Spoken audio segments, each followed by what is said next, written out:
하나님의 은혜가 여러분의 삶의 자리에 힘이 되시고 위로가 되시기를 주의 이름으로 축복합니다. 베드로전서는 핍박으로 흩어진 그리스도인들에게 보내는 회람 서신입니다. 베드로는 고난을 당하는 그리스도인들에게 우리가 이 고난 속에서 어떻게 고난을 극복할 수 있는지에 대해서 오늘 베드로 전서를 통해서 이제 잘 설명해 주고 있습니다. 고난 가운데 우리가 힘써야 될 것이 무엇이고 어떻게 그 고난의 자리에서 우리가 잘 감당할 수 있을지에 대해서 이야기하고 있어요. 우리 먼저 22절과 23절 한번 같이 읽어보도록 할게요. 시작. 너희가 너희가 진리를 진리를 순종함으로 순종함으로 너희 너희 영혼을 영혼을 깨끗하게 깨끗하게 하여 하여 거짓이 없이 형제를 사랑하기에 이르렀으니 마음으로 마음으로 뜨겁게 뜨겁게 서로 서로 사랑하라. 사랑하라. 너희가 너희가 거듭난 거듭난 것은 것은 썩어질 썩어질 씨로 씨로 된 된 것이 것이 아니요 아니요 썩지 썩지 아니할 아니할 씨로 씨로 된 된 것이니 것이니 살아있고 살아있고 항상 항상 있는 있는 하나님의 하나님의 말씀으로 말씀으로 되었느니라. 되었느니라. 아멘. 토요일날 말씀드린 것 같이 베드로전서는 네로의 박해 때문에 흩어져 있었던, 특별히 소아시아 지역에 흩어져 있는 성도들에게 권면하는 편지였습니다. 그때 베드로가 어떻게 이야기하고 있는가? 22절에 보니 마음으로 뜨겁게 서로 사랑할지니 이렇게 이야기하고 있는 거예요.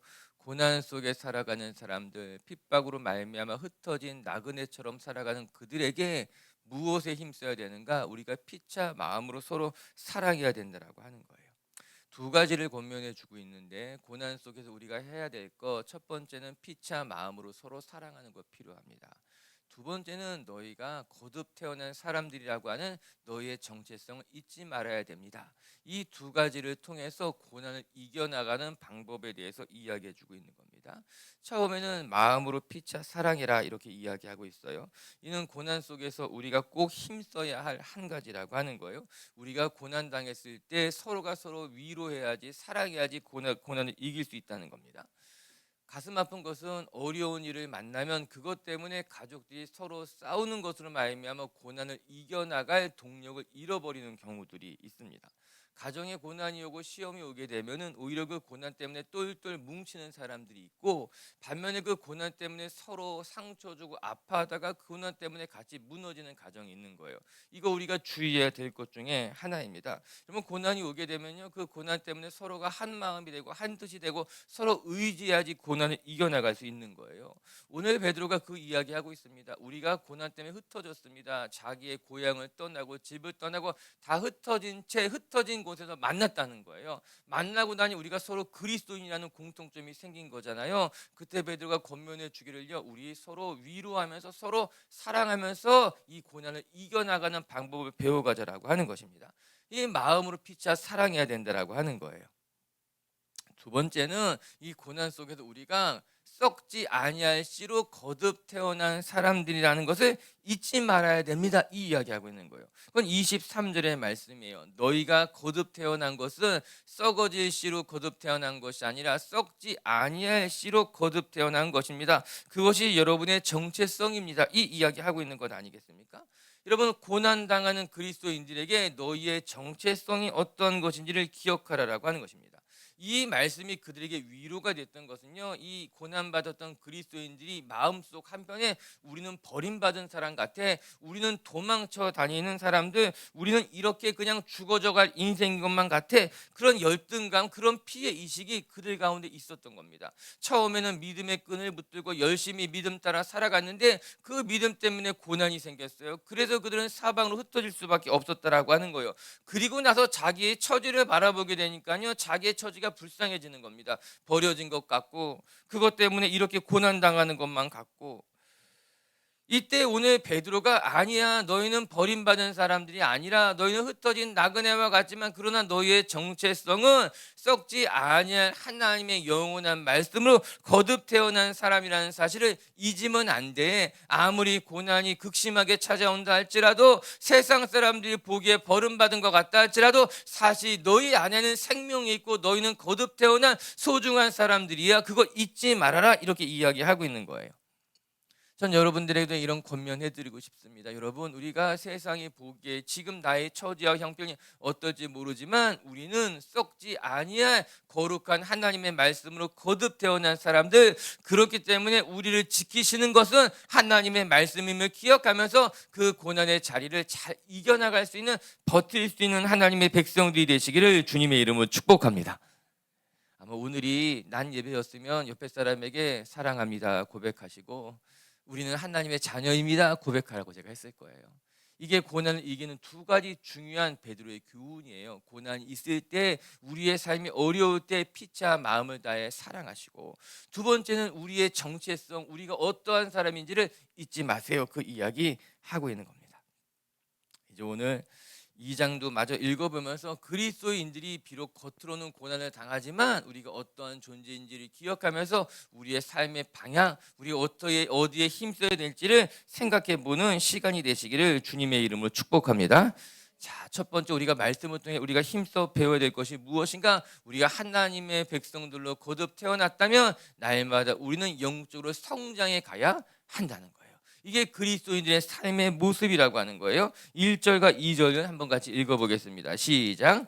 그러므로 모든 악독과 모든 기만과 외식과 시기와 모든 비방하는 말을 버리고 갓난 아기들 같이 순전하고 신령한 젖을 사모하라. 이는 그로 말미암아 너희로 구원에 이르도록 자라게 하려 함이니라. 첫 번째, 우리가 영적으로 거듭 태어난 사람들이라면 우리가 어떠한 삶을 살아가야 하느냐? 1절, 2절 말씀을 이야기하고 있어요. 그러므로, 이 단어를 놓치면 안 됩니다. 베드로 전서에서 의외로 많이 사용된 단어가 그러므로입니다. 앞의 문장과 뒤의 문장을 연결해주는 단어인 것 아니겠습니까? 이 그러므로라는 단어를 통해서 우리의 삶이 어떠해야 하는지, 또 우리의 삶의 방향이 무엇인지를 설명해 주고 있는 거예요. 앞에 1장 후반부에 보게 되면 우리는 썩지 아니할 씨로 거듭 태어난 사람이 되었다고 말합니다. 우리가 하나님의 자녀, 하나님의 백성으로 거듭 태어났으니 그러므로 이제 우리가 어떻게 살아가야 될지를 귀 기울여 보세요 이야기하고 있는 것입니다. 1절에서는 버려야 될 것들을 말해주고 2절에서는 취해야 될 것들을 말해주고 있습니다. 우리가 하나님의 자녀로 거듭 태어났다면 버려야 될 것이 있고 또한 취해야 될 것이 있다라고 하는 거예요. 1절의 말씀에 버려야 될 것이 무엇인가? 모든 악독과 모든 기만과 외식과 모든 비방하는 말은 버려야 됩니다. 이렇게 이야기하고 있습니다. 우리가 썩지 아니할 거룩한 씨로 거듭 태어났다면 이 세상 사람들과 달리 우리는 이 세상 사람들이 보여주는 모든 악독과 비방과 시기와 탐내는 것들은 다 버려버려야 됩니다. 이것은 세상의 문화라고 하는 거예요. 세상의 것들이라고 하는 것입니다.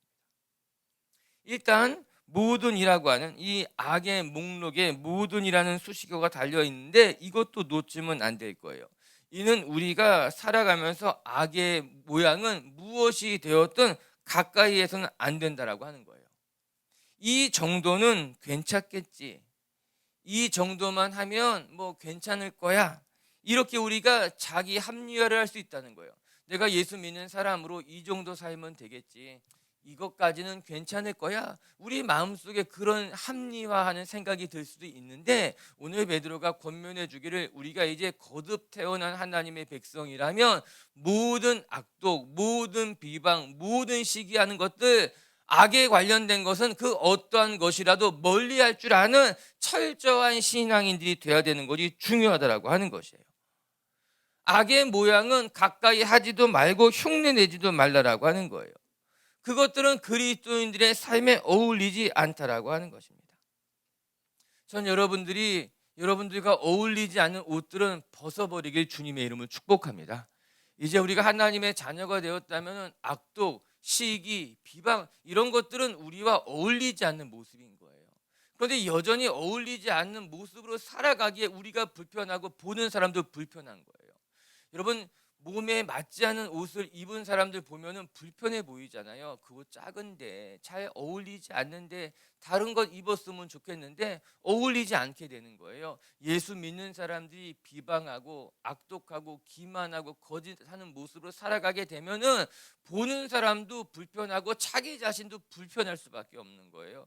이에 베드로가 권면해 줍니다. 모든 악독과 비방과 기만과 거짓과 이런 것들은 이제 여러분들하고 어울리지 않는 거예요. 그런 것들은 벗어버리세요. 할렐루야. 그리스도인답게 그런 것들은 다 버려버리고 하나님의 옷으로 새 단장할 수 있는 우리 빛의 가족들이 되시기를 주님의 이름으로 축복합니다. 여기 말씀 보니까요, 악독, 기만, 외식, 시기, 비방하는 말, 이것들이 나오더라고요. 하나씩 살펴보면 좋지만 우리가 시간이 그렇게 많지 않으니까요, 오늘 하루 종일 여러분 한번 묵상해 보세요. 내 안에 악독, 악한 마음이에요. 악독은 없는지, 내 안에 기만, 속이는 것, 외식, 외식하는 모습인 거죠. 그리고 시기, 또 남을 비방하는 말, 이런 것들이 내 안에는 없는지 하나씩 묵상해 보면 오늘 하루가 아주 유익하게 보낼 수 있을 것입니다. 이런 것들을 버리지 않고서는 온전한 모습으로 성화되기가 어렵다는 겁니다. 그리고 나서 2절에 보니까는 우리가 영적으로 자라나기 위해서 필요한 것을 말해줘요. 2절의 말씀에 보니 너희로 구원에 이르도록 자라게 하기 위함이다. 우리가 하나님의 자녀가 되었다면은 썩지 아니할 씨로 거듭 태어났다면 우리에게 필요한 것이 무엇인가? 자라나는 것이 필요하다는 거예요. 어떻게 자라날 수 있는가? 신령한 젖을 사모하는 것으로 말미암아 자라나게 되라, 이렇게 이야기해요. 그리고 우리가 버려야 될 것이 있다면 또 취해야 될 것이 있는데, 취해야 되는 것은요, 신령한 젖을 사모하는 마음입니다. 2절에 갓난 아이들처럼 신령한 젖을 사모해라. 여기서 말하는 신령한 젖이라고 하는 것은 하나님의 말씀을 가리키는 거예요. 뒤에 잠시 살펴보겠지만 1장 후반부에 나타나는 하나님의 말씀이에요. 우리가 영적으로 거듭 태어났다면 우리는 지금은 영적인 어린 아이일 것입니다. 영적인 어린 아이이기 때문에 우리는 하나님의 말씀의 젖을 열심히 사모하고 먹어야지만 비로소 건강하게 자라날 수 있는 거예요. 그러니까 영적인 말씀을 사모하라고 하는 겁니다. 여러분, 어린 아이들이 젖을 얼마나 자주 먹습니까? 그래서 부모들이 힘든 거죠. 처음에는 2시간마다 먹는다고 하더라고요. 2시간마다 제때제때 잘 먹이고 있어요. 그런데 아이들이 점점 자라나게 되면은 시간이 길어지게 되잖아요. 밤 자기 전에 먹이면은 그래도 아침까지 잘 이렇게 지나갈 수 있고, 그래서 어렸을 때는요, 이 젖을 자주 먹습니다. 자주 먹어야지만 건강하게 자라날 수 있게 되는 것 아니겠어요? 우리들 역시 영적으로 이제 우리가 지금 막 거듭 태어난 사람들이라면은 우리가 구해야 될 것이 무엇인가? 하나님의 말씀, 신령한 젖을 사모해야 된다는 거예요. 그래야지만 우리가 영적으로 자라날 수 성화되어져 갈 수 있다라고 하는 거예요. 1장 24절과 25절에 무슨 말씀이 있습니까? 24절, 25절 제가 이제 눈으로 읽어드리면은 모든 육체는 풀과 같고 시드는 꽃과 같지만 하나님의 말씀은 세세토록 영원하다라고 하는 거예요. 그 하나님의 말씀을 우리가 사모하며 살아가야 된다라고 하는 거예요. 신령한 젖은 하나님의 말씀 이야기하고 있는 거예요. 세상의 모든 것은 풀과 같이 마르고 시들고 사라지지만 하나님의 말씀은 영원합니다. 그렇기 때문에 그 영원한 하나님의 말씀을 사모하며 살아가야 된다라고 하는 거예요. 전 여러분들이 하나님의 말씀을 읽을 때마다 마음에 감동이 있고 하나님의 말씀대로 살아갈 때마다 그 말씀이 여러분에게 힘이 되고 여러분을 지켜나가는 것을 경험하시는 분들 되시기를 주님의 이름으로 축복합니다. 5절 말씀도 한번 읽어볼까요? 5절 말씀 시작. 너희가 산돌같이 신령한 집으로 세워지고 예수 그리스도로 말미암아 하나님이 기쁘게 받으실 신령한 제사를 드릴 거룩한 제사장이 될지니라. 5절 처음에 보게 되면요, 너희도 산돌같이 신령한 집으로 세워지고, 이 세워진다고 하는 단어와 2절에 자라가게 하려 함이라라는 단어가 연결된 거예요. 같은 의미를 갖고 있어요. 우리가 자라가야 될 것이며 우리가 하나님의 신령한 집으로 세워져 가야 된다라고 하는 거예요. 이것이 성도의 삶이라고 하는 것입니다. 우리가 하나님의 백성이 되었다면은 우리는 하나님의 신령한 집으로서 이제 온전히 세워져 가야 돼요. 아직 다 지어지지 않은 집을 보게 되면 우리는 생각하게 됩니다. 왜 짓다가 말았을까? 집은 온전히 다 지어져 가야 되는 거예요. 그냥 짓다 말면은 거기에 거주해서 살 수가 없는 것 아니겠습니까? 여러분, 집안을 만들고 거기에 기둥을 박고 거기에 지붕을 세우고 벽체를 세우고 문을 달고 창문을 달고 그래서 거룩한 집, 온전한 집으로 세워져 가게 되는 것 아니겠어요? 여러분들의 신앙은 어떻습니까? 여러분은 어느 정도 됐습니까? 신앙의 기반은 닫혀졌는데 잘 닦아 놓았는데 아직 든든하게 기둥을 세우지 못한 것은 아닙니까? 든든하게 기둥을 세운 것만 같은데 지붕이 만들어져 있지 않기 때문에 여러 가지 고난의 비가 내려오면 그 고난의 비로 말미암아 지방이다, 집 아니다 이렇게 채워지지 않습니까? 이거 다 우리가 온전히 만들어져 가야 되는 거예요. 그래야지 우리가 성화되고 건강해질 수 있게 되는 거예요. 그냥 예수 믿었다고 그냥 기반만 닦았다고 만족하면 안 되는 거예요. 내가 신앙의 기둥을 세웠다고 거기 만족하면 안 되는 거예요. 지붕까지 얹어야 되는 거예요. 문을 만들어야 돼요. 벽체도 세워야 돼요. 그래야지만 비로소 우리가 건강한 신앙인의 모습으로서 이 세상 가운데 넉넉히 살아갈 수 있게 되는 거예요. 오늘 이 새벽 예배가 또 여러분이 이 세상에서 살아가는 모든 삶의 순간들이 하나님 안에서 영적으로 성장해 가고 신령한 집으로 아름답게 세워져 가는 과정, 그래서 지금보다 내일이 오늘보다 먼 훗날이 더 아름답게 성장해 가는 성도님들 되시기를 주님의 이름으로 축복합니다. 분명한 것은 우리 안에 하나님의 생명이 시작됐기 때문에 우리는 점점 더 거룩하고 아름다운 모습으로 성장해 갈 줄로 믿습니다. 나의 지금의 모습은 작아 보인다 할지라도 내가 이제 믿음의 터 닦은 것 같지만 시간이 지나면 기둥도 세워지고 지붕도 얹어지고 더 아름다운 모습으로 성장해 가게 될 줄로 믿습니다. 그렇게 매일매일 성장해 가는 빛의 교회 성도님들 되시기를 주님의 이름으로 축복합니다. 두 번째 또 말씀을 통해 보여야 될 것은 이제 우리가 하나님의 말씀으로 거듭 태어났다면 첫 번째는 성장해 갈 것이고 두 번째는 우리의 삶을 통해 하나님의 아름다운 덕을 선전할 수 있는, 선포할 수 있는, 전할 수 있는 인생이 되어야 된다라고 하는 거예요. 오늘 말씀에서 낯익은 말씀이 9절의 말씀이에요. 베드로 전서에서 가장 중요한 한 절을 꼽으라고 하면 9절이에요. 고난받는 백성들에게 베드로가 이렇게 이야기해줘요. 9절 읽어볼게요. 시작. 그러나 너희는 택하신 족속이요 왕같은 제사장들이요 거룩한 나라요 그의 소유가 된 백성이니 이는 너희를 어두운 데서 불러내어 그의 기이한 빛에 들어가게 하신 이의 아름다운 덕을 선포하게 하려 하심이라. 베드로 전서는 고난받는 백성들에게 보내진 서신서다 이야기했잖아요. 거기에서 베드로가 이야기해 주고 싶은 가장 중요한 한 구절을 꼽으라고 하면 9절이에요. 그러나 너희는 겉으로 보기에는 핍박당하는 것 같지만 버려진 돌 같지만 그러나 너희는 어떠한 존재인가? 택하신 족속, 왕같은 제사장, 거룩한 나라, 그의 소유된 백성이라는 거예요.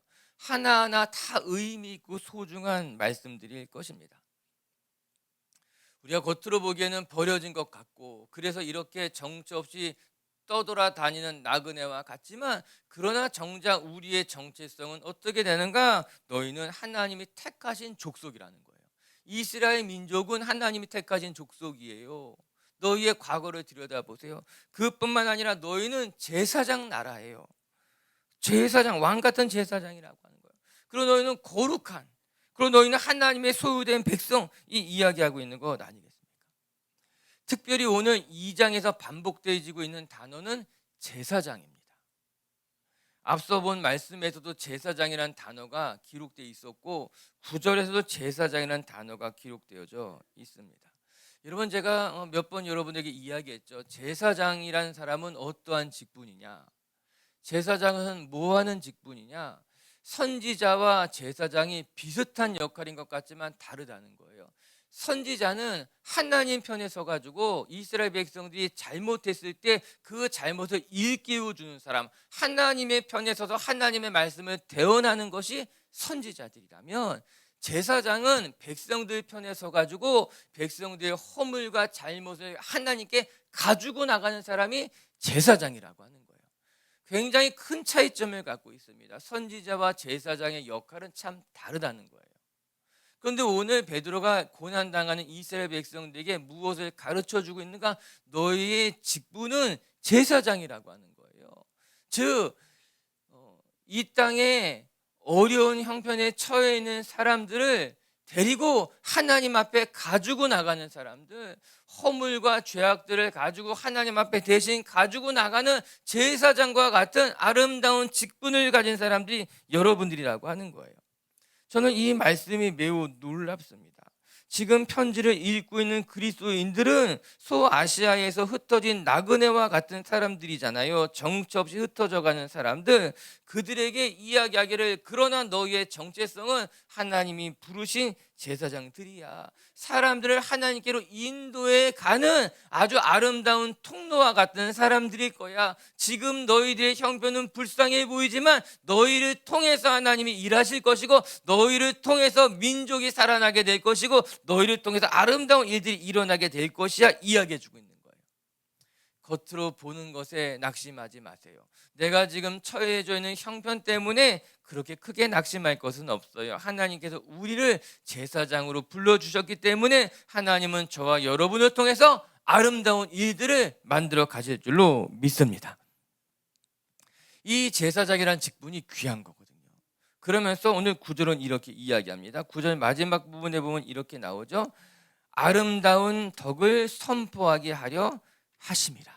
하나님의 아름다운 덕을 세상에 선포하려 하심이라는 거예요. 우리를 택하시고 우리를 제사장 삼아주시고 우리를 하나님의 소유된 백성으로 부르신 이유가 하나님의 덕을 세상에 선포하기 위함이다. 개역 한글 성경을 보게 되면은 이 성경보다 그 전에 번역된 거 보게 되면은 아름다운 덕을 선전하게 하기 위함이다 이렇게 이야기하고 있어요. 선전이 뭔지 알잖아요. 이렇게 말해주는 거예요. 사람들에게 선전한다는 거예요. 그 아름다운 덕이 무엇이냐? 그 읽은 구절 앞에 보게 되면은 너희를 어두운 데에서 불러내어서 그의 기이한 빛에 들어가게 하신 하나님의 사랑, 하나님의 은혜, 하나님의 계획, 그 아름다운 하나님의 성품을 세상에 선포하는 것이 우리를 제사장 삼으신 이유라고 하는 거예요. 즉 너희가 전에는 어둠 속에 살았잖아. 소망 없이 살았잖아. 너희가 전엔 그냥 어둠과 같은 인생이었는데 하나님이 너희를 어둠에서 건져내어서 하나님의 아름다운 빛의 나라로 들어가게 하신 것, 그 아름다운 하나님의 계획을 너희가 경험했지. 그것을 너희를 통해서 전하게 하는 것이 하나님의 목적 이유야. 너희가 살아가야 되는 삶의 이유라고 하는 것이에요. 전 여러분들에게 간증이 있게 되길 주님의 이름으로 축복합니다. 오늘 그 말씀이에요. 너희가 전에는 어둠이었더니 이제 너희가 기이한 빛 가운데 들어가게 되었던 거, 그건 그들의 경험이에요. 그들의 간증이에요. 그것을 경험했기 때문에 그것이 너희에겐 간증이 되고, 그 간증을 가지고 하나님이 얼마나 선하고 아름다운 분이신지를 경험했으니 전하며 살아가는 사람이 되어라 이야기하고 있는 것 아니겠습니까?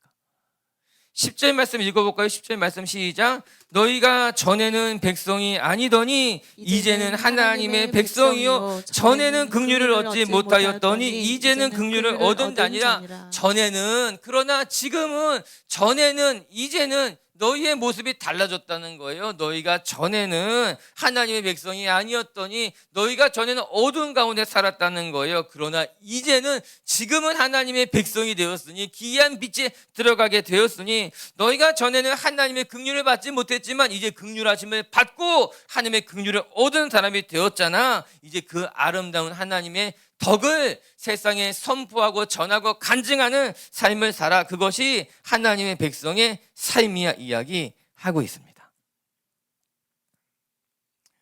맛을 보는 사람만이 그 맛을 알고 그 맛을 설명할 수 있을 거예요.